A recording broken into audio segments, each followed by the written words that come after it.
Good morning, स्वागत है आपका फिट इंडिया के सुपर हिट बुलेटिन में। मैं हूं आपके साथ श्वेता श्रीवास्तव। गुड मॉर्निंग, मैं हूं आपके साथ आपकी दोस्त प्रीति नेगी। तो हर रोज की तरह एक बार फिर से हम हाजिर हैं आपके लिए फिट इंडिया का सुपर हिट बुलेटिन लेकर के। आज हम दिल्ली के दिल कनॉट प्लेस के सेंट्रल पार्क में हैं।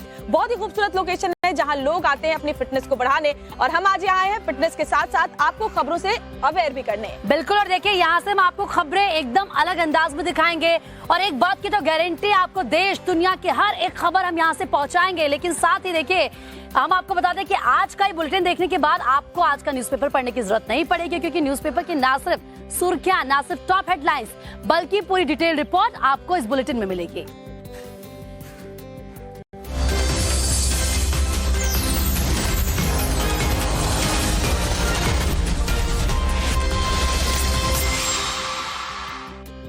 कहते हैं कि कोई भी फिल्म समाज का आईना होती है, लेकिन द केरल स्टोरी में केरल की हकीकत दिखाई गई है, जिसके बाद विवाद शुरू हो गया है।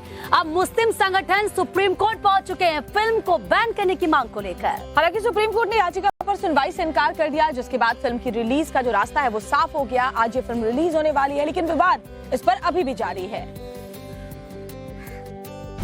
नॉर्मल लड़की को एक खतरनाक टेररिस्ट बनाने का सबसे डेंजरस खेल चल रहा है केरला में, और वो भी खुलेआम। विवादों के बीच फिल्म द केरला स्टोरी आज सिनेमाघरों में रिलीज हो रही है। फिल्म को सेंसर बोर्ड ने ए सर्टिफिकेट दिया है। ये फिल्म केरल में धर्मांतरण और लव जिहाद के मुद्दे पर बनी है। दावा है कि फिल्म 3 लड़कियों की सच्ची घटना पर आधारित है। हालांकि मुस्लिम संगठन और नेता इसका विरोध कर रहे हैं, बैन की मांग कर रहे हैं।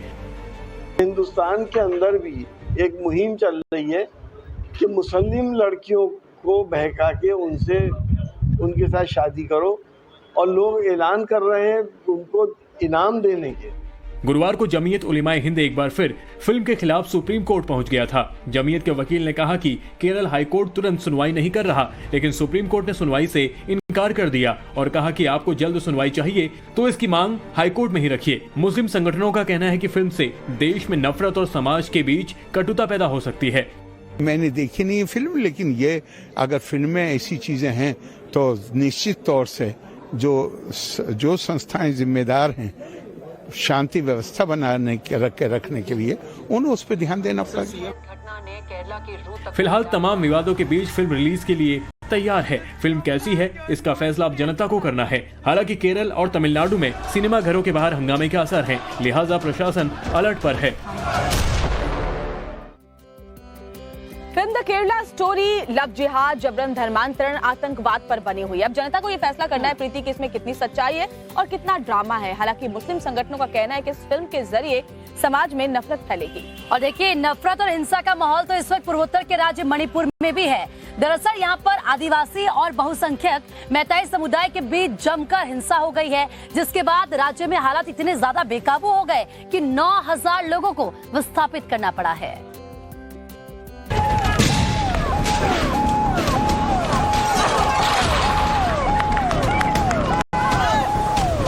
पूर्वोत्तर राज्य मणिपुर एक बार फिर हिंसा की आग में झुलस रहा है। केंद्रीय गृह मंत्री अमित शाह ने गुरुवार को सीएम एन बीरेन सिंह से बात की और हालात का जायजा लिया। मैतेई समाज को अनुसूचित जनजाति में शामिल करने की मांग को लेकर गुरुवार को हिंसा भड़क गई। केंद्र और सरकार ने दंगाइयों के खिलाफ सख्त रुख अपनाया है।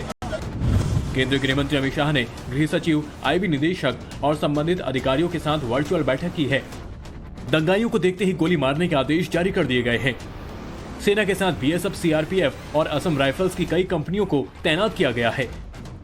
आसपास के राज्यों से पैरामिलिट्री फोर्स हिंसाग्रस्त इलाकों में भी भेजी गई है। गृह मंत्री अमित शाह ने मणिपुर के अलावा असम, मेघालय और मिजोरम के मुख्यमंत्रियों से बात की है।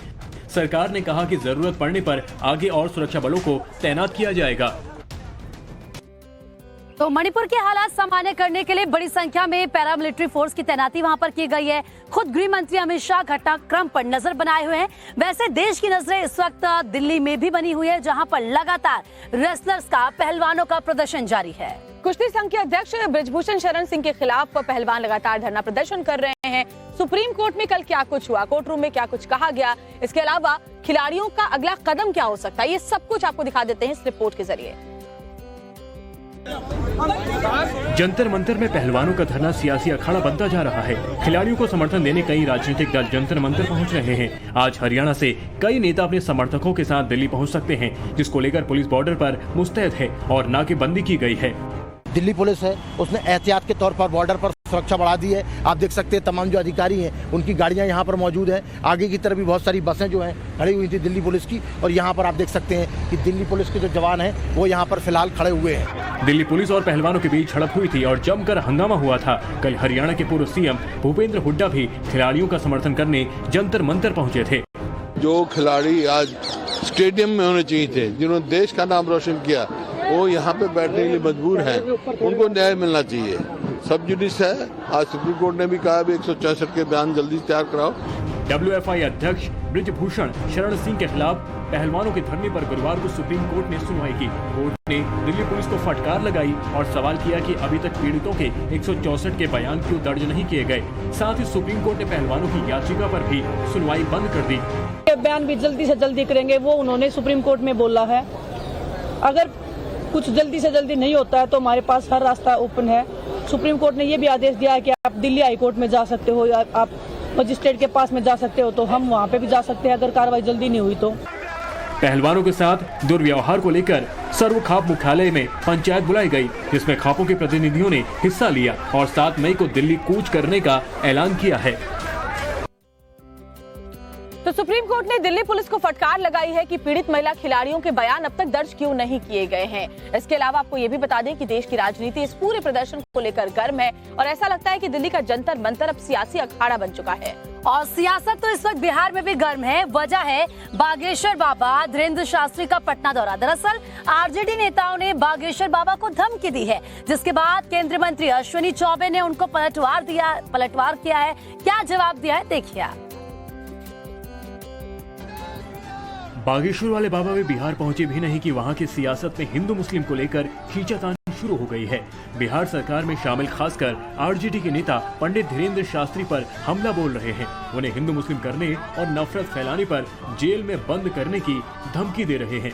लेकिन इन सबके बीच बाबा बागेश्वर की ओर से बिहार बीजेपी के नेता आरजेडी के सामने ढाल बनकर खड़ी नजर आ रही है।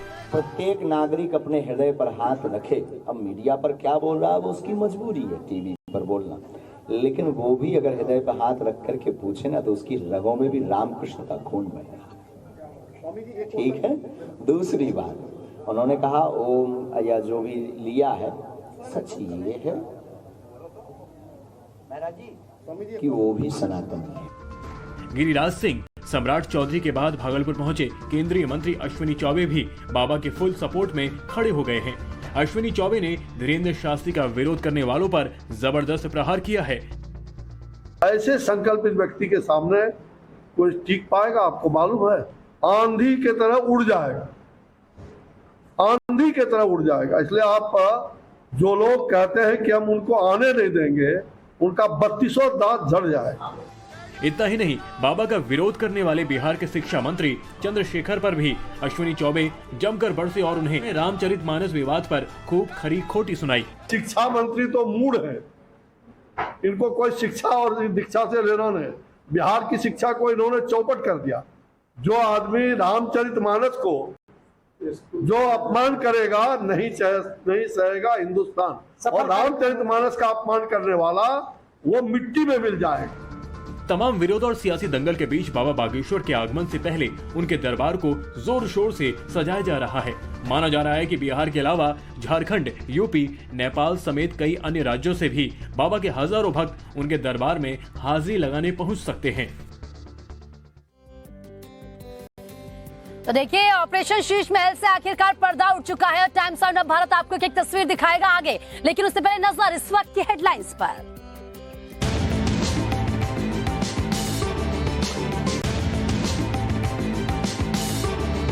केजरीवाल ने नहीं, टाइम्स ऑफ भारत ने खोला शीश महल का दरवाजा। सामने आई 45 करोड़ की सीएम आवास के अंदर की एक्सक्लूसिव तस्वीरें। अनुराग ठाकुर ने कहा केजरीवाल का असली चेहरा सामने आया।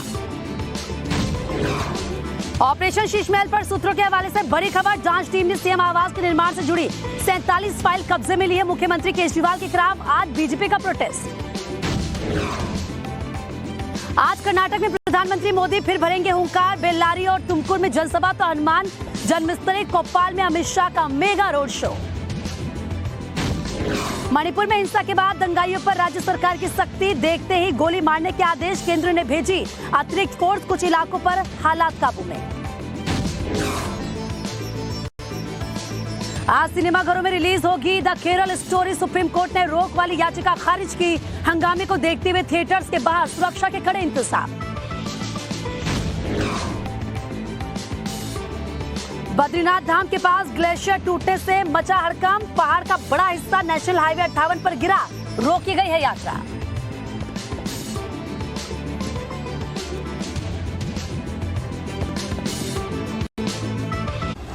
In association with MDH super हिंग, शुद्धता का असली तड़का।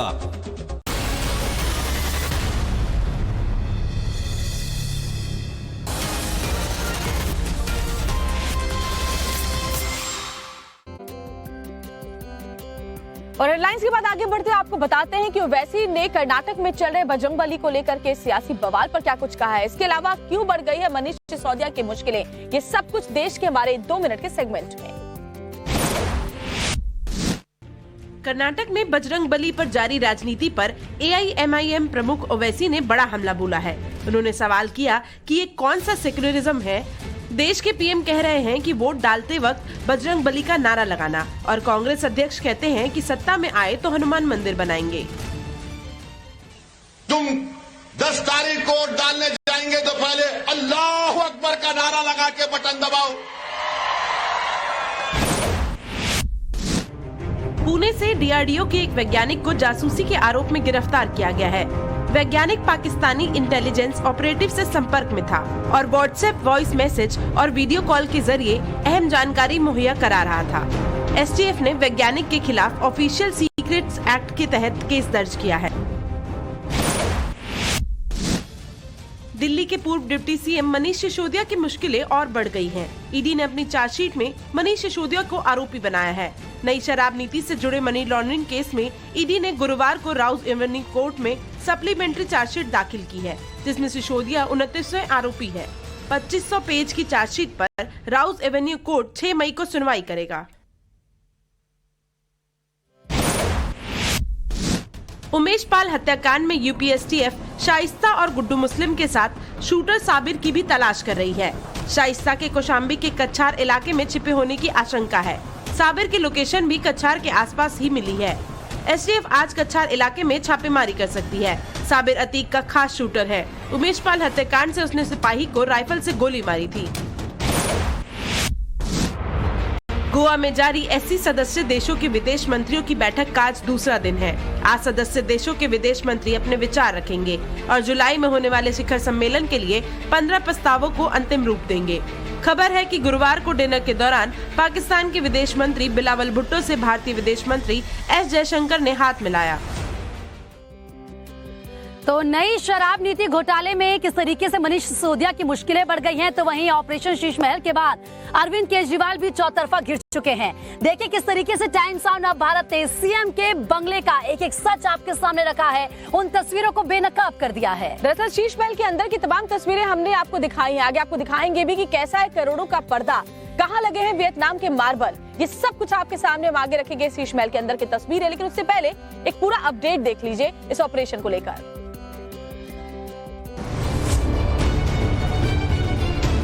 ऑपरेशन शीश महल को लेकर दिल्ली के CM केजरीवाल चौतरफा घिर गए हैं।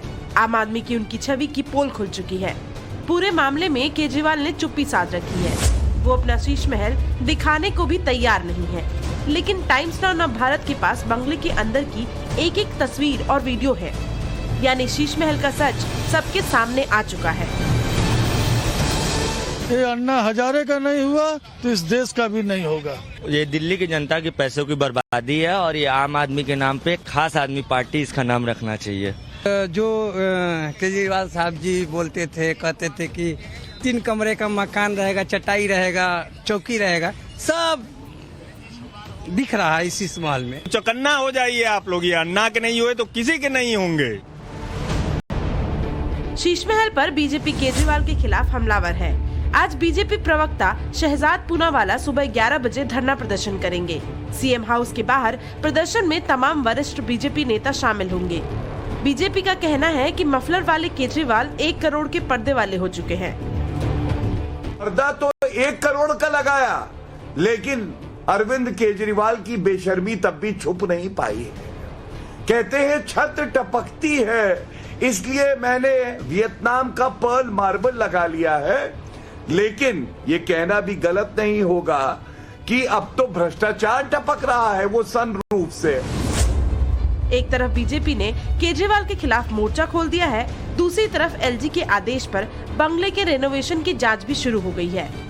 सूत्रों के मुताबिक जांच टीम ने रेनोवेशन से जुड़ी 47 फाइल कब्जे में ले ली है।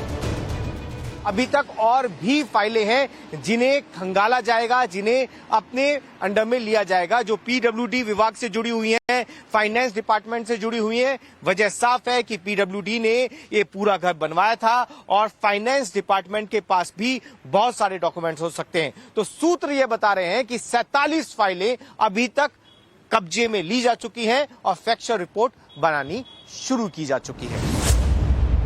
जांच टीम ने फैक्चुअल रिपोर्ट बनानी शुरू कर दी है। पीडब्ल्यूडी विभाग की फाइलें भी खंगाली जा रही है, क्योंकि बंगले का रेनोवेशन पीडब्ल्यूडी विभाग ने ही करवाया था। इस मुद्दे पर आम आदमी पार्टी के नेताओं को अब जवाब देते नहीं बन रहा।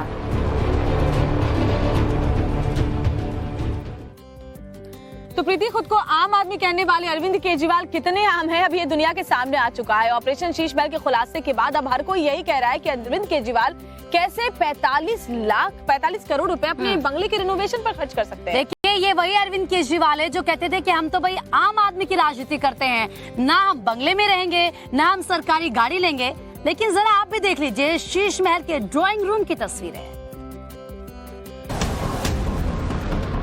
खुद को आम आदमी कहने वाले अरविंद केजरीवाल के ड्राइंग रूम की तस्वीरें हैं। चमक ऐसी कि आंखें चौंधिया जाएं, डिजाइन ऐसा कि देखकर आम आदमी का कलेजा मुंह को आ जाए, नक्काशी ऐसी जो बड़े बड़े होटलों का रंग फीका कर दे। ये तो महज तस्वीरें हैं। अंदाजा लगाइए ड्राइंग रूम के एक एक हिस्से को कितने करीने से तैयार कराया गया होगा। जनता की आंखों में धूल झोंककर कितना पैसा बहाया गया होगा। मैं फिर कह रहा हूं केजरीवाल जी, अभी भी वक्त है, दरवाजा खोल दीजिए, वहीं से लाइव दिखा देते हैं। लेकिन आप वो नहीं करेंगे, क्योंकि अब तक नहीं किया तो आप क्या ही करेंगे, तो हम तो दिखाएंगे। इस तस्वीर में अरविंद केजरीवाल के ड्राइंग रूम की फ्रंट इमेज है, जिसमें दीवार पर शानदार आर्ट वर्क नजर आता है और उस आर्ट वर्क पर दिखती हैं अलग अलग नक्काशियां। इस नक्काशी को सीएनसी कहते हैं। इस पूरे आवास के इंटीरियर डेकोरेशन पर 11 करोड़ 30 लाख रुपए खर्च हुए, जिनमें से 1 करोड़ रुपए महज सुपीरियर कंसल्टेंसी के दिए गए। तो देखिए, टाइम्स ऑफ भारत ने ऑपरेशन शीश महल के जरिए बहुत बड़ा खुलासा किया। जी हाँ, हमने अरविंद केजरीवाल से बार बार कहा कि आप आइए, जनता को अपना बंगला दिखाइए, 45 करोड़ के रिनोवेशन की सच्चाई दिखाइए, लेकिन अरविंद केजरीवाल कुछ कहने के लिए तैयार ही नहीं है। लेकिन वादे के मुताबिक टाइम्स ऑफ भारत आपको हर अंदर की तस्वीर दिखा रहा है। चलिए आपको जो 97 लाख के पर्दे हैं वो दिखाते हैं, और साथ ही करोड़ों के जो वियतनाम मार्बल मंगवा कर लगाए गए हैं उसके भी दर्शन करवा देते हैं।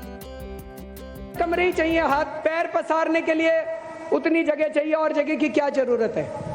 लेकिन एक दफ्तर की तो जरूरत पड़ेगी, नहीं तो मुख्यमंत्री काम कैसे करेगा। आप सब लोग रोज मेरे से सवेरे मिलने आया करोगे तो 400-500 लोगों के बैठने की तो जगह जरूरत पड़ेगी, कुर्सियां तो बिछाऊंगा वहां पे, नहीं तो काम कैसे करूंगा। तो बस इतनी जगह लूंगा मैं, इतना ही बड़ा मकान लूंगा, और बड़ा मकान नहीं लूंगा, चिंता मत करो। रहने भी दीजिए जी, आपने सरकारी गाड़ी भी ली, बंगला भी लिया, और बंगला भी ऐसा बनवाया मानो शीश महल, पर्दा भी ऐसा लगाया जिसके दाम सुनकर आम आदमी गश खाकर गिर जाए।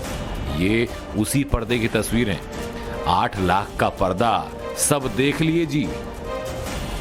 ये तो एक पर्दा है, ऐसे ऐसे कई पर्दे लगे अरविंद केजरीवाल जी की सरकारी आवास में। कुल 97 लाख, या यूं कहें कि करीब 1 करोड़ रुपए के पर्दे।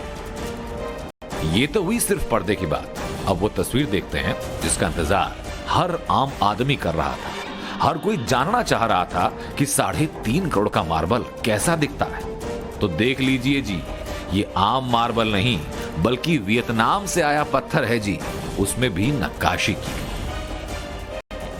करोड़ों के मार्बल पर लाखों की नक्काशी, जैसा किसी राजा महाराजा के घर को सजाया गया हो। रेनोवेशन में 45 करोड़ रुपया खर्च करते हैं, साथ लगते घर भी खाली करा के अपने घर का हिस्सा बनाते हैं। आप कल्पना कीजिए, ये लोगों की आंखों में धूल झोंक कर भ्रष्टाचार को नई ऊंचाइयों तक लेकर गए। पंजाब भी लूट लिया, दिल्ली भी लूट लिया, अब सरकारी बंगले भी। 45 करोड़ रुपए का रेनोवेशन। क्या अरविंद केजरीवाल जी के पास एक शब्द भी है इसका जवाब देने के लिए?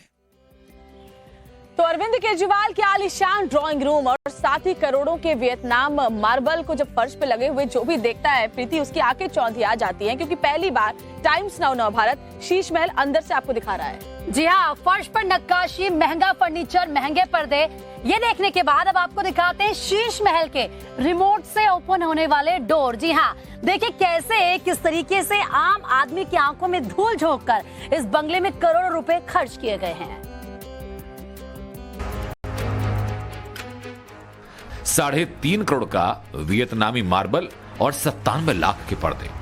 अब आपको आलीशान शीश महल के अंदर ऑटोमेटिक डोर दिखाते हैं। रिमोट से खुलने, रिमोट से बंद होने वाले दरवाजे, खालिस लकड़ी से बने दरवाजे। आम आदमी तो शायद कल्पना भी ना कर सके, क्योंकि कई लोगों ने तो पहली दफा ही इस दरवाजे का दीदार किया, हमारे जैसे, आपके जैसे कई लोगों ने। लेकिन इससे क्या फर्क पड़ता है जी, ये तो आम आदमी के मुख्यमंत्री अरविंद केजरीवाल जी की सरकारी आवाज का है। वही केजरीवाल जी जिन्हें दिल्ली की पूर्व सीएम शीला दीक्षित के घर में लगे एसी से भी दिक्कत होती थी। शीला दीक्षित के घर की बिजली 10-10 एसी लगे हुए शीला दीक्षित के घर पे, उसकी बिजली का बिल कौन देता है? हम देते हैं उसकी बिजली का बिल, हम देते हैं शीला दीक्षित के घर के बिजली का बिल। दिल्ली सचिवालय देखा है? दिल्ली सचिवालय पूरा का पूरा एयर कंडीशनड है ऊपर से नीचे तक। उनका टॉयलेट भी, पखाना भी उनका एयर कंडीशनर में चलता है, एयर कंडीशनड चलता है उनका पखाना भी। उनका पूरा का पूरा टॉयलेट भी एयर कंडीशनर है। उस पूरे के पूरे दिल्ली सचिवालय का बिजली का बिल कौन देता है? हम देते हैं। तो क्या कहा जाए, कट्टर ईमानदार का आपका भी चोला राजनीति के रंग से रंगा है, जहां वादों और दावों में बड़ा फर्क होता है। शीश महल का ये प्रमाण तो आज चीख चीख कर वही बता रहा है, और आम जनता अरविंद केजरीवाल जी आपसे सवाल पूछ रही है। तो देखिए, ऑपरेशन शीश महल में हमने आपको दिखाया था किस तरीके से शीश महल के जो वॉशरूम है 15 लाख के तो उसके कमोडी थे। और चलिए अब आपको दिखाते हैं किस तरीके से शीश महल के जो वॉशरूम है उसका इंटीरियर किस तरीके से शानदार है। इसके अलावा उसका डाइनिंग टेबल किस तरीके का है। बिल्कुल, और जब भी आपने अरविंद केजरीवाल को देखा है तो चप्पल में देखते होंगे, शर्ट बाहर निकली हुई, मफलर लगा के, मतलब कि बिल्कुल आम आदमी के लिबास में वो रहते हैं। लेकिन उनके शीश महल का जो अंदर की तस्वीरें हैं वो पूरे देश की जनता को हैरत में डाल रही है। केजरीवाल की शीश महल में जगह जगह कीमती मार्बल लगे हैं। तस्वीरें सामने हैं। दिल्ली के मुख्यमंत्री आवास में जो ड्योर पर्ल मार्बल लगाया गया, लागत 1,15,790 रुपए। संगमरमर इतना खास कि पॉलिशिंग साधारण कैसे होगी, इसलिए मार्बल पर सुपीरियर क्लास सिलिकेट के केमिकल कोटिंग चढ़ाने में 21,60,230 रुपए खर्च। अरविंद केजरीवाल की शीश महल के करीब 21,000 स्क्वायर फीट के महल नुमा सरकारी आवास में सुपीरियर क्लास फ्लोरिंग और मार्बल वर्क में कुल 3,33,88,788 रुपए पानी की तरफ बहाए गए। अब टेरेस समेत 3 फ्लोर के इस शाही महल में लगे लिफ्ट की तस्वीरों को देखिए। ये लिफ्ट एरिया का वीडियो है। चमचमाता फ्लोर दिखाई पड़ रहा है, करोड़ों के मार्बल को चमकाया जा रहा है। ये अरविंद केजरीवाल की शाही dining table 14 seater. Dining table के पास से सीढ़ियां जा रही हैं। इसी डाइनिंग टेबल पर अरविंद केजरीवाल खाना खाते हैं।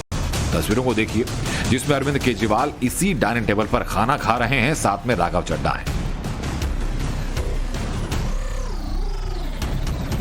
अब शीश महल का शानदार वॉशरूम देखिए। इसी वॉशरूम में वो कमोड जो पूरी तरह से ऑटोमेटिक है। चलिए आगे बढ़ते हुए बात करेंगे देखिए, अब रूस यूक्रेन युद्ध की क्रेमलिन पर हमले के बाद रूस बौखलाया हुआ है और यूक्रेन के अलग अलग शहरों पर लगातार बमबारी की जा रही है और यूएस ने ये दावा किया है कि इन रूसी हमलों में 100 से ज्यादा आम नागरिकों की जान चली गई है। तो यूक्रेन के खिलाफ क्या है रूस की बड़ी प्लानिंग और क्या परमाणु हमले तक जाएगी ये जंग? देखिए 2 मिनट में वॉर से जुड़ी हर एक अपडेट।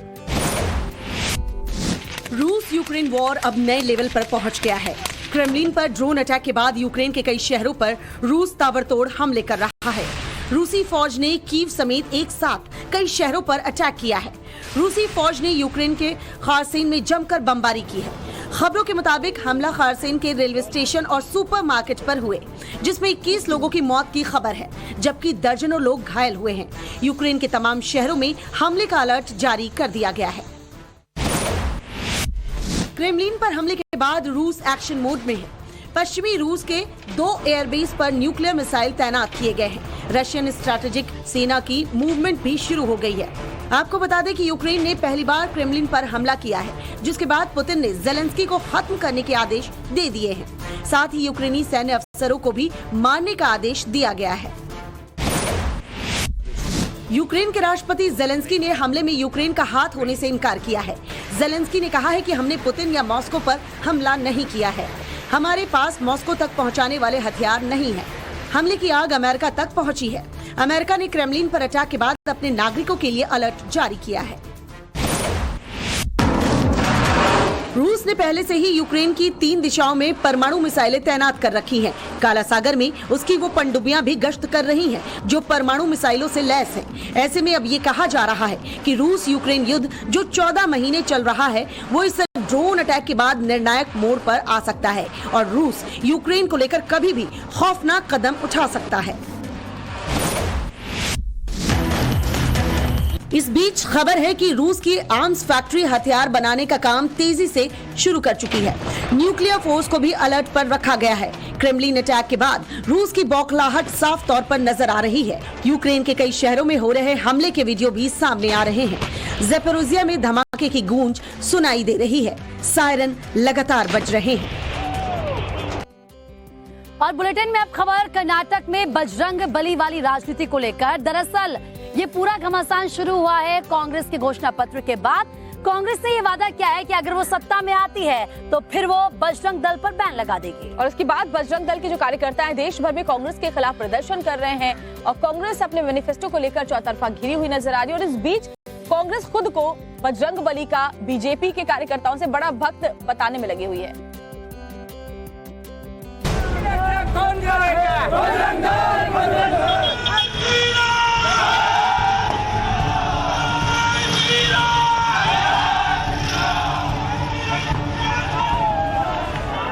कर्नाटक में कांग्रेस के घोषणा पत्र को लेकर संग्राम छिड़ गया है। कांग्रेस ने बजरंग दल पर बैन लगाने का वादा किया है, जिसको लेकर सियासत गर्मा गई है। देश भर में बजरंग दल के हजारों कार्यकर्ता आंदोलित हैं। प्रोटेस्ट की ये 4 तस्वीरें देखिए। कर्नाटक से लेकर अहमदाबाद, जयपुर और रायपुर तक कांग्रेस के खिलाफ विरोध के सुर तेज हो गए हैं। अहमदाबाद में बजरंग दल कार्यकर्ताओं ने कांग्रेस भवन के बाहर प्रदर्शन किया। रायपुर में भी कांग्रेस और बजरंग दल के कार्यकर्ता आमने सामने आ गए। सीएम भूपेश बघेल ने कहा था कि यहां बजरंगियों को ठीक कर देंगे। उधर जयपुर में भी गुरुवार को हजारों बजरंग दल के कार्यकर्ता सड़क पर उतरे। जो लोग हैं जिन्होंने हनुमान जी को बदनाम करने की साजिश रखी है, हिंदुत्व को बदनाम करने की जो साजिश रखी थी, ठीक है, उनको एक छोटा सा जवाब है, क्योंकि बहुत बड़ा जवाब देंगे शायद वो बर्दाश्त नहीं कर पाएंगे। बजरंग दल के मुद्दे पर कांग्रेस नेता बैकफुट पर हैं और डैमेज कंट्रोल के लिए खुद को हनुमान भक्त बताने में जुटे हैं। उत्तराखंड में कांग्रेसी नेता आज प्रदेश भर में हनुमान चालीसा का पाठ करेंगे ताकि सरकार की बुद्धि शुद्धि हो। पूरे प्रदेश में अपने अपने स्थानों पर हनुमान चालीसा का पाठ करेंगे और बजरंग बली से प्रार्थना करेंगे कि सरकार को सद्बुद्धि दे। बजरंग दल पर बैन का मुद्दा कई राज्यों में गर्म हो गया है। कर्नाटक में बीजेपी ने इसे चुनावी मुद्दा बना दिया है।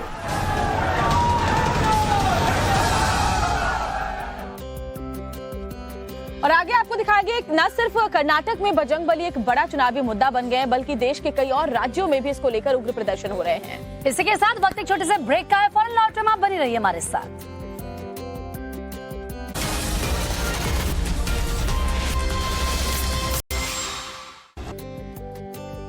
तो देखिए इस वक्त की हेडलाइंस आपने देखी। आगे बढ़ते हैं। कर्नाटक में भले ही कांग्रेस ने ये वादा कर दिया हो कि अगर वो सत्ता में आएगी तो बजरंग दल पर बैन लगा देगी, लेकिन अब वीएचपी और बजरंग दल का प्रदर्शन जारी है और बीजेपी इस वक्त पूरा समर्थन इन दोनों को दे रही है। तो बीजेपी का भी सपोर्ट है वीएचपी के प्रदर्शन को लेकर, लेकिन राजस्थान, छत्तीसगढ़ और बिहार में भी बजरंग दल को बैन करने की मांग उठ खड़ी हुई है। पूरा अपडेट आपको दिखा देते हैं इस रिपोर्ट में।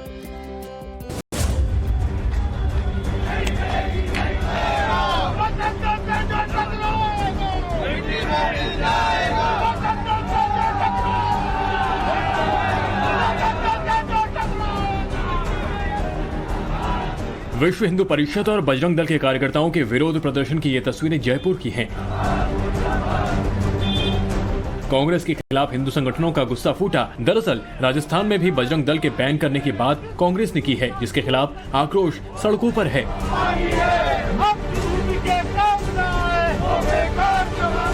देश के लिए, धर्म के लिए काम कर रहा है, राजनीतिक पार्टी में नहीं है। वो देश धर्म के लिए निस्वार्थ भाव से काम कर रहा है, वो करेगा। अगर उसको सरकार से लड़ना पड़ा लड़ेगा, गिरफ्तारी देनी पड़ी देंगे, लेकिन एक कदम भी बजरंग दल का कार्यकर्ता पीछे नहीं हटेगा। इसका जवाब हम आपको जल्दी देंगे। बजरंग दल के कार्यकर्ताओं ने हनुमान चालीसा का पाठ करते हुए कांग्रेस का पुतला जलाया। कार्यकर्ताओं ने कहा कि बजरंग दल हिंदू समाज के हित में काम करता है, उसकी तुलना पीएफआई से करना बर्दाश्त नहीं करेंगे। एमपी कांग्रेस का कहना है कि बजरंग दल का चरित्र उजागर हो गया है। यहां जबलपुर में बजरंग दल के कार्यकर्ताओं ने हंगामा किया था। तोड़फोड़ करने की हिम्मत रखते हैं, वहां पर उग्र होने की हिम्मत रखते हैं, तो फिर प्रदेश की आम जनता कितनी सुरक्षित होगी इसका अंदाजा आप लगा सकते हैं।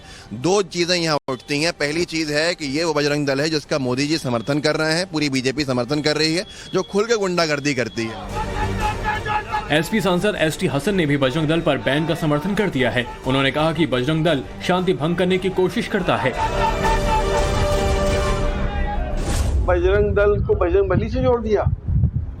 अब आप तो हिंदू हैं, आप जानते हैं बजरंग बली की क्या हैसियत है और कितने महान शख्सियत थे, और उनको ऐसे लोगों से जोड़ दिया जिनका काम ही बवाल पैदा करना चारों तरफ। बिहार में भी बजरंग दल को लेकर राजनीति गर्म हो गई है। जेडीयू सांसद कौशलेंद्र कुमार ने कहा कि बिहार में भी बजरंग दल पर बैन लगाना चाहिए, जिसके खिलाफ बीजेपी ने मोर्चा खोल दिया है।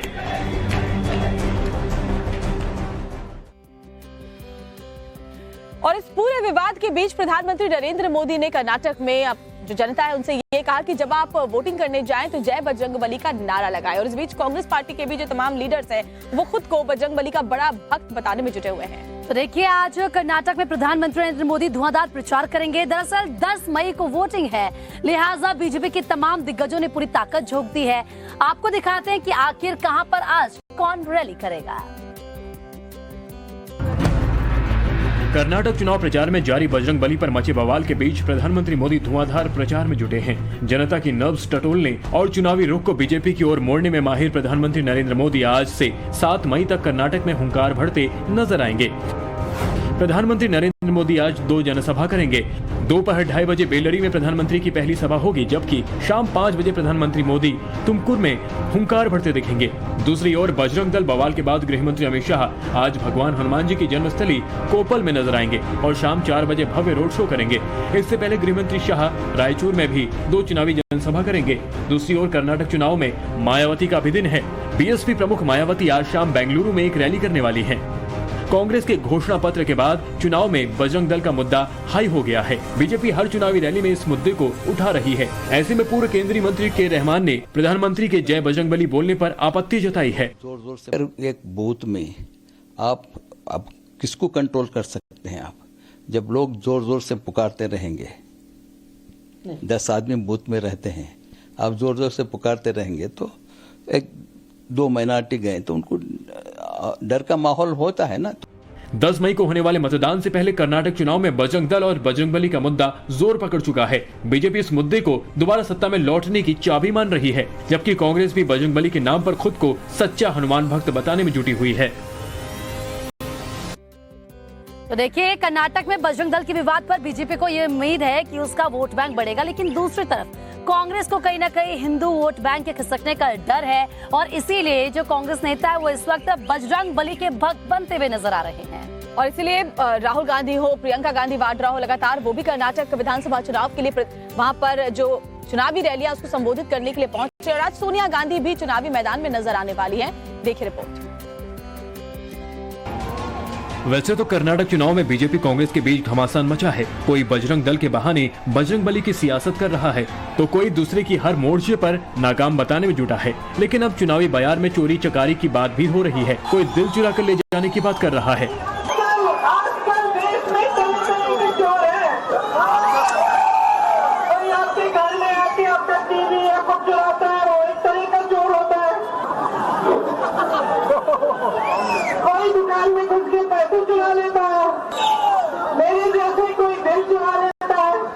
चुनावी सभा में प्रियंका का अलग ही रूप देखने को मिल रहा है। इन दिनों प्रियंका बड़े अनोखे और मजाकिया अंदाज में बीजेपी पर निशाना साध रही है। सरकार पर हमला करते करते दिल चुराने की बात करती है। हालांकि मजाक ही मजाक में प्रियंका ने सरकार पर लोकतंत्र चुराने का भी आरोप लगा दिया है।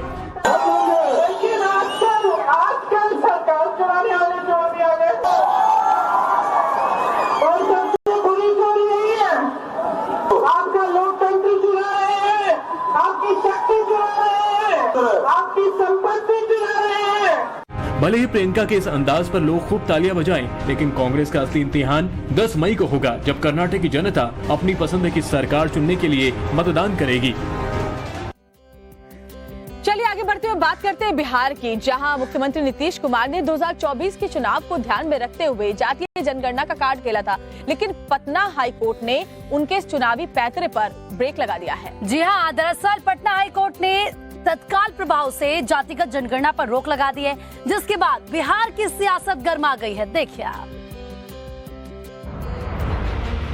बिहार में जातीय जनगणना पर जारी सियासत के बीच पटना हाईकोर्ट ने बिहार सरकार को झटका देते हुए जाति गणना पर तत्काल प्रभाव से रोक लगा दिया है। मुख्य न्यायाधीश विनोद चंद्रन और जस्टिस मधुरेश प्रसाद की पीठ ने जातीय जनगणना के तहत सभी आंकड़ों को सुरक्षित रखने का भी निर्देश दिया है। मामले की अगली सुनवाई अब 3 जुलाई को होगी। राज्य सरकार को ये जिस तरीके का सर्वे कर रहे थे वो इसका अधिकार प्राप्त नहीं है। संविधान के जो शेड्यूल 7 है उसके अंतर्गत जो लिस्ट हैं उनके मुताबिक ये सेंसस के फॉर्म में कुछ कार्रवाई की जा रही थी, जिसका अधिकार सिर्फ सेंट्रल गवर्नमेंट को है। दूसरा, जिस तरीके से इसको किया जा रहा था बिना कोई कानून बनाए हुए एग्जीक्यूटिव इंस्ट्रक्शंस के आधार पे, वो संवैधानिक रूप से टेनेबल नहीं था। जातीय जनगणना पर नीतीश कुमार को लगे झटके के बाद बीजेपी आक्रामक हो गई है। इस मुद्दे पर बिहार बीजेपी के अध्यक्ष सम्राट चौधरी ने सीएम नीतीश कुमार का इस्तीफा तक मांग लिया है, जबकि पूर्व डिप्टी सीएम सुशील कुमार मोदी ने जातीय जनगणना पर लगी रोक को नीतीश कुमार की नाकामी बताया है। ये बिहार सरकार का फेलियर है। जिस तरह से नगर निकाय चुनाव में अति पिछड़ों के आरक्षण पर बिहार सरकार की भद्द पीटी थी, उसी प्रकार ये जातीय गणना के मुद्दे पर बिहार सरकार की काफी बदनामी हुई है। आज कोर्ट ने स्टे कर दिया, चूंकि ये लोग उन बातों का जवाब नहीं दे पाए। जातीय समीकरण पर बैकफुट पर आए आरजेडी के नेता मनोज झा हाईकोर्ट के फैसले को जहां दुर्भाग्यपूर्ण बता रहे हैं, वहीं पार्टी नेता ने बीजेपी को सामाजिक न्याय का अवरोधक बताया है। हमें पता है कि एक दल को आज बड़ी खुशी हो रही है कि उसने रोक लगा दिया। हमारा मानना है कि सामाजिक न्याय की बात जब होती है, अवरोधक कई होते हैं, कभी दफा व्यक्ति कोई होता है, कोई दल होते हैं, लेकिन संस्थाएं अगर अवरोधक बनती है तो बहुत कष्ट होता है। जातीय जनगणना पर बीजेपी महागठबंधन आमने सामने है। वहीं नीतीश कुमार के पुराने साथी आरएलजेडी अध्यक्ष उपेंद्र कुशवाहा ने भी जातीय जनगणना पर लगी रोक पर राज्य सरकार को घेरा और सीएम नीतीश कुमार पर जनगणना पर गंभीरता नहीं दिखाने का आरोप लगाया। कोर्ट की चीजों को सीरियस नहीं लेना लीगल मैटर है, तो स्वाभाविक रूप से इसमें ज्यादा सीरियस होने की जरूरत थी, लेकिन राज्य की सरकार के नॉन सीरियस होने का परिणाम है हाई कोर्ट का यह फैसला। हालांकि अब 3 जुलाई के बाद की सुनवाई के बाद देखना होगा कि जातीय जनगणना मसले पर कोर्ट का अंतिम निर्णय क्या होता है। देखिए, बिहार में जातीय जनगणना एक बड़ा मुद्दा है, तो वहीं यूपी में भी अब जातीय जनगणना की लगातार मांग उठ रही है। ऐसे में हाईकोर्ट ने पिछड़ों की राजनीति करने वाली पार्टियों के मंसूबों पर पानी फेर दिया है। और इधर हलचल तो महाराष्ट्र की सियासत में भी मची हुई है। एनसीपी के अध्यक्ष रहे शरद पवार के इस्तीफे के बाद अब पार्टी के तमाम कार्यकर्ता उनको मनाने में जुटे हुए हैं, लेकिन उन्होंने ये साफ कर दिया है कि वो अब अपने इस्तीफे के फैसले से पीछे हटने वाले नहीं हैं। लेकिन सवाल सबसे अहम ये है कि अब आगे क्या होगा। अध्यक्ष शरद पवार के इस्तीफे के बाद महाराष्ट्र की सियासत में जबरदस्त हलचल है। पार्टी के नेता अब भी शरद पवार को मनाने में जुटे हैं। वहीं दूसरी ओर पार्टी वर्कर्स एनसीपी दफ्तर में जमे हुए हैं। वे मानने के लिए तैयार नहीं हैं कि शरद पवार पार्टी अध्यक्ष पद से इस्तीफा दें। इस बीच पार्टी वर्कर्स के बीच पहुंचे शरद पवार ने भी इस्तीफा वापस लेने के संकेत दिए हैं। उन्होंने कहा कि आज शाम 5 बजे तक आपके मन के मुताबिक फैसला लिया जाएगा। हम सब लोगों की और पूरे देश की इच्छा है कि माननीय पवार साहब अपने जो त्यागपत्र दिया है उस पर पुनर्विचार करें। एनसीपी सूत्रों के मुताबिक आज एनसीपी कमेटी की होने वाली बैठक में शरद पवार को दोबारा अध्यक्ष चुनने का प्रस्ताव लाया जा सकता है। प्रस्ताव के तहत सर्वसम्मति से शरद पवार को महाराष्ट्र विधानसभा चुनाव तक पार्टी अध्यक्ष बने रहने का आग्रह किया जाएगा। माना तो यही जा रहा है कि पार्टी वर्कर्स की भावनाओं का हवाला देकर शरद पवार आज अपना इस्तीफा वापस ले सकते हैं। दरअसल महाराष्ट्र में एनसीपी की टूट की खबरें काफी वक्त से सामने आ रही थी। सीएम एकनाथ शिंदे ने भी ये कह दिया था कि कई विधायक उनके संपर्क में हैं, लेकिन अब शरद पवार ने इस्तीफा देकर के पूरे पासे को ही पलट दिया है। और उधर रांची की बात करें तो रांची में तेज तर्रार आईएएस ऑफिसर छवि रंजन को गिरफ्तार कर लिया गया। दरअसल छवि रंजन पर जमीन घोटाले का आरोप है। ईडी ने 10 घंटे तक छवि रंजन से सवाल जवाब किए, जिसके बाद ईडी संतुष्ट नहीं हुई उनके जवाबों से और उनको गिरफ्तार कर लिया गया। ये है झारखंड की आईएएस छवि रंजन। तेज तर्रार होने के साथ ही छवि रंजन पर जमीन घोटाले का आरोप लगा है। ईडी दफ्तर में छवि रंजन के साथ हुई 10 घंटे की लंबी पूछताछ के बाद उन्हें गिरफ्तार कर लिया गया। छवि रंजन की गिरफ्तारी रांची में अवैध रूप से जमीन की खरीद बिक्री से जुड़े मामले में हुई है। आईएएस छवि रंजन अभी झारखंड में समाज कल्याण विभाग के निदेशक हैं और आईएएस छवि रंजन पर रांची का उपायुक्त रहते हुए जमीन घोटाले में शामिल होने का आरोप लगा है। बीती रात आईएएस छवि रंजन की हुई गिरफ्तारी की सूचना पर उनके वकील उनसे मिलने ईडी ऑफिस पहुंचे, लेकिन उन्हें छवि रंजन से मुलाकात की अनुमति नहीं मिली।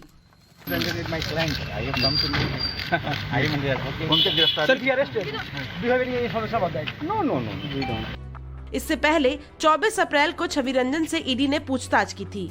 इस दौरान उनसे सेना के कब्जे वाली जमीन की खरीद बिक्री के बारे में सवाल पूछे गए थे। बताया जा रहा है कि आज मेडिकल चेकअप के बाद ईडी के अधिकारी गिरफ्तार आईएएस अधिकारी छवि रंजन को कोर्ट में पेश करेंगे। और आगे हम आपको दिखाएंगे तिहाड़ में टिल्लू ताजपुरिया की जो हत्या हुई थी उसका एक सनसनीखेज वीडियो सामने आया है और किस तरीके से सुरक्षा में चूक हुई है। लेकिन वक्त एक छोटे से ब्रेक का है, फौरन लौट हम बनी रहिए हमारे साथ।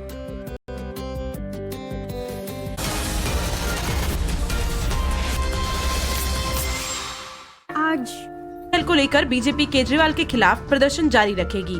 आज भी बीजेपी नेता और कार्यकर्ता सिविल लाइंस में धरना प्रदर्शन करेंगे। बीजेपी नेता कुलदीप चहल प्रदर्शन की अगुवाई करेंगे। सीएम के बंगले के रेनोवेशन पर खर्च की जांच भी शुरू हो गई है। बीजेपी का कहना है कि आप लगातार प्रोपेगेंडा फैला रही है और केजरीवाल जवाब नहीं दे रहे। मुंबई के नागपाड़ा इलाके में बीती रात एक रेस्टोरेंट में भीषण आग लग गई। ये आग चिमनी से निकली चिंगारी से लगी। आग से किसी के हताहत होने की खबर नहीं है, लेकिन रेस्टोरेंट में रखा लाखों का माल जलकर खाक हो गया। दमकल की 4 गाड़ियों ने घंटों की मशक्कत के बाद आग पर काबू पाया। झालावाड़ में फिल्मी अंदाज में एनडीपीएस के आरोपी को उसके परिजन पुलिस गिरफ्त से छुड़ा ले गए। एमपी पुलिस आरोपी को इंदौर पुलिस लाइन में पेशी के लिए झालावाड़ लेकर आई थी। डग थाना इलाके में आरोपी लियाकत खान के परिजनों ने बस को घेर लिया और हमला करके उसे छुड़ा ले गए। हमले में इंदौर के एसआई गोविंद सिंह घायल हुए हैं। एनसीपी के अध्यक्ष पद से इस्तीफा दे चुके शरद पवार आज कोई फैसला ले सकते हैं। उन्होंने पूर्ण विचार करने के लिए 2 दिन का वक्त मांगा था। पार्टी नेताओं का कहना है कि उनके अंतिम फैसले के बाद ही आगे कुछ होगा। बुधवार को पवार की बनाई कमेटी ने बैठक की। अध्यक्ष पद को लेकर सुप्रिया सुले का नाम चर्चा में सबसे ज्यादा है। प्रफुल्ल पटेल ने कहा कि वो रेस में नहीं है।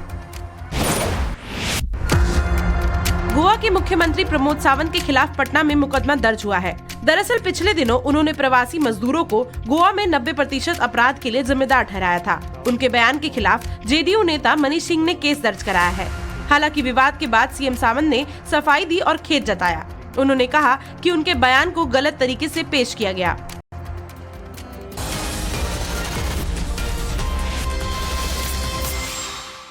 दिखाते हैं कि किस तरीके से तिहाड़ जेल में सुरक्षा में हुई है बड़ी चूक। टिल्लू ताजपुरिया का मर्डर हुआ जैसा कि आप जानते हैं, लेकिन अब जो वीडियो सामने आया है 2 मिनट 50 सेकंड के इस वीडियो में 4 लोग धारदार हथियार से टिल्लू ताजपुरिया के ऊपर हमला करते हुए नजर आ रहे हैं। और ऐसे में सबसे अहम सवाल है कि जब ये सब कुछ हुआ उस वक्त जेल कर्मी कहां थे? तिहाड़ जेल के अंदर गैंगस्टर टिल्लू ताजपुरिया की हुई हत्या का वीडियो बेहद खौफनाक है। इस वीडियो को देखकर आप हैरान परेशान डर से कांप उठेंगे। तिहाड़ जेल के अंदर से हत्या का जो सीसीटीवी फुटेज सामने आया है उस वीडियो में मर्डर की पूरी वारदात कैद है। करीब 2 मिनट 50 सेकंड के इस वीडियो में 4 लोग मिलकर टिल्लू ताजपुरिया पर धारदार हथियार से ताबड़तोड़ हमला कर मौत की नींद सुलाते नजर आ रहे हैं। वीडियो में देखा जा सकता है चादर के सहारे हमलावर ऊपरी मंजिल से नीचे उतरते हैं। नीचे उतरने के बाद सभी हमलावर टिल्लू ताजपुरिया की सेल की तरफ भागते हैं और इसके बाद हमलावर टिल्लू पर टूट पड़ते हैं और धारदार हथियार से अटैक करना शुरू कर देते हैं। पहले हमलावर टिल्लू के सेल में घुसकर उसे बाहर निकालते हैं। इस दौरान कुछ कैदी बीच बचाव की कोशिश करते हैं, लेकिन हमलावर के आक्रामक तेवर को देखकर वे सहम जाते हैं और अपने पांव पीछे खींच लेते हैं। इसके बाद हमलावर टिल्लू को दौड़ा दौड़ा कर सेल के सामने ही फर्श पर गिरा देते हैं और फिर सभी हमलावर टिल्लू को पकड़कर धारदार हथियार से उसके शरीर को गोदना शुरू कर देते हैं। इस तरह 2 मिनट 50 सेकंड के इस वीडियो में देखा जा सकता है कि हमलावरों ने महज 90 सेकंड के अंदर टिल्लू की बेरहमी से हत्या कर दी। टिल्लू की पोस्टमार्टम रिपोर्ट के मुताबिक उसके शरीर पर 90 से ज्यादा जख्मी के निशान हैं, जबकि हत्या के बाद तिहाड़ जेल प्रशासन एक बार फिर सवालों के घेरे में है। तो देखिए, तमाम खबरें हमने आपको दिखाई और इसी के साथ फिट इंडिया के सुपर हिट बुलेटिन में फिलहाल इतना है। लेकिन कल फिर हम आपसे मिलेंगे 6:50 पे और बाकी खबरों के लिए आप लगातार बने रहिए टाइम्स नाउ नव भारत के साथ।